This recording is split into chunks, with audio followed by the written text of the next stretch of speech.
மலர்ந்தது எனக்கு மதுரசம் அருந்தட்டுமா விடுகின்ற வரையில் முடிகின்ற வரையில் கவிதைகள் எழுதட்டுமா முத்தம் என்ற கடலில்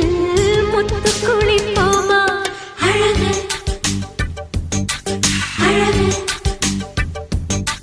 ஓ நீ நடந்தால் நடையழகு அழகு நெருங்கி வரும் இடையழகு அழகு வேலெறியும் விழியழகு